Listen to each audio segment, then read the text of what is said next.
A lot of people want to know who you are, Dad. Uh, just you being Dad, I don't think is satisfactory for That was many the answer I people. was going to give. But okay, well, So maybe you can we just who are you, Dad, and how do you know uh, so much? international man of mystery. Hmm. Um, well, I I'll say I was born in Kampala, Uganda, in 1962, but I grew up in Berkeley, California.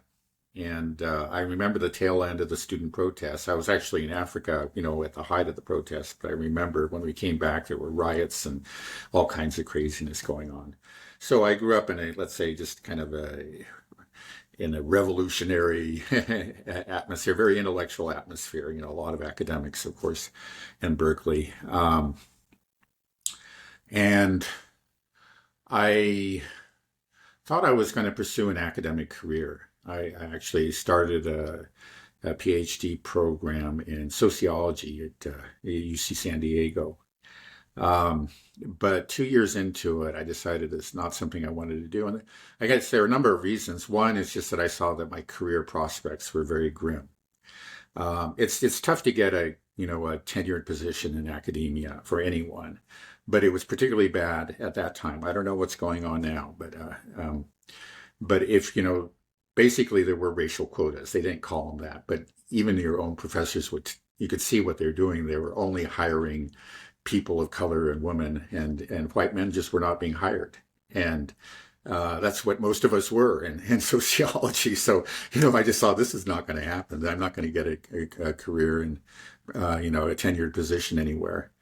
Um, and then also, I was very disturbed by what I could see as an academic hive mind. There was a certain conception of the world, that you're expected to have if you're in academia, especially in a social science like sociology. And I wasn't comfortable with a lot of it. So I started to look for a way out, and the way out was translation. Um,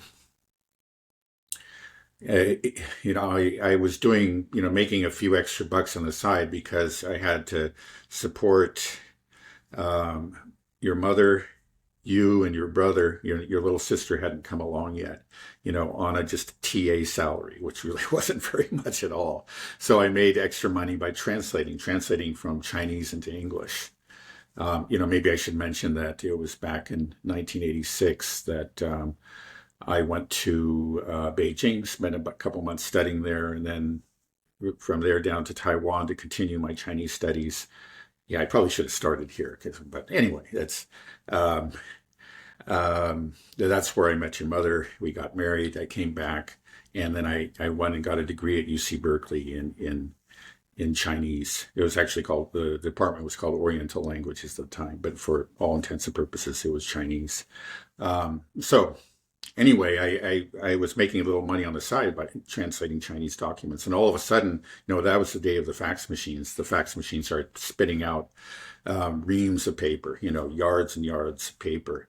It was this lawsuit that had gotten started up in Los Angeles in the LA area. And there were just, it seemed like an endless number of documents that the lawyers wanted translated. And so I just started translating them. And then I began making real money, and I realized, hey, this could be my career. And so it was bye-bye academia, and we went off to rural Tennessee because I realized it didn't matter where I lived. I was just a phone number or eventually just an email address to my clients, and it was much cheaper there, and we could have our own farm. So I lived there for 25 years as a translator. Um, and I could just say one thing about it, being a translator is that you get exposure to all kinds of subject matters. You don't become an expert on anything. It's sort of like being a journalist, but you do get some knowledge of just about everything. So, did a lot of legal documents, and then I also, actually, for a while, was translated for a department of the CIA. I didn't have a security clearance, so I had to undergo a background check. And that was quite interesting. I mean, it was back then it was called JPRS, and it was just articles about, all kinds of the things going on in China, political, economic, social. and those were very interesting. I translated a book by a Chinese general about the Korean War. I translated a book about military doctrine. And then I did a lot. In the last 10, 15 years in particular, I did a lot of technical translation. So, and in the end, I just got exposure to all kinds of subject matters, many different areas of knowledge. Um, I So, think how that, did you become an expert, or I like to think of you as somewhat of an expert on the Ukraine war and Israel-Palestine? I mean, your background, if someone's listening, says, okay, this guy knows a lot about China uh, and Oriental going ons, but what right. about Ukraine, Okay. Russia, Yeah. Israel-Palestine? Well, in the case of Israel-Palestine, you could say that that was sort of my first real, well, no, it wouldn't be my first political. It was one area where I kind of woke up to the fact that America was on the wrong side of an issue. And that was way back in like the 1980s.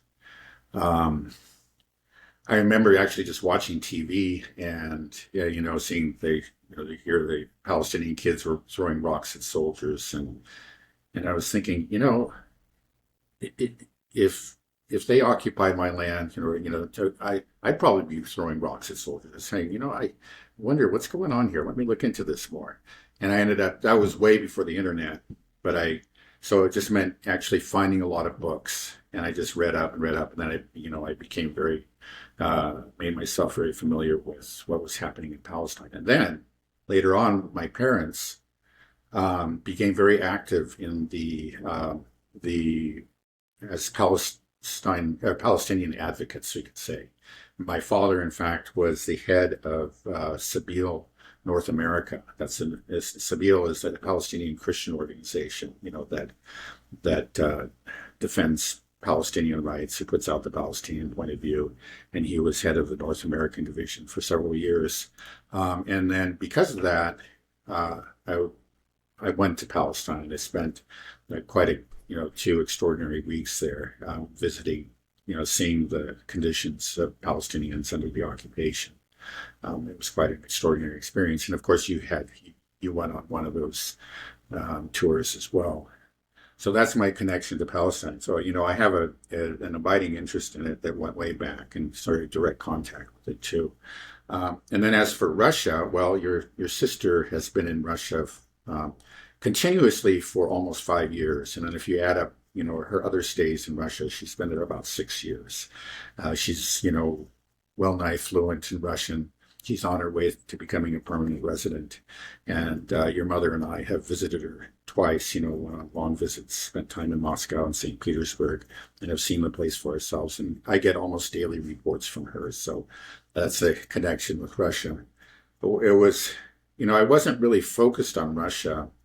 I was maybe more focused on domestic politics and maybe at that time. But when the Russia-Ukraine war broke out in 2022, it it hit me like a ton of bricks. It scared me because it was like the first war that ever happened in my lifetime where I realized, oh, this is something serious. This is not a TV show. This, is going to have effects on me personally. Um, in the past we've attacked these countries that really couldn't fight back. I'm thinking of the Persian Gulf War and the Iraq War and Afghanistan, and those were just like TV wars for Americans. And I understood that, when it became clear we were involved in it, that this was something different. That this was going to have some real impact. And so I I didn't know what was going on because I kind of had taken my eye off the ball, and um, but ever since then, I just really said I got to understand this, and I've been just kind of a Russian Ukraine war junkie ever since.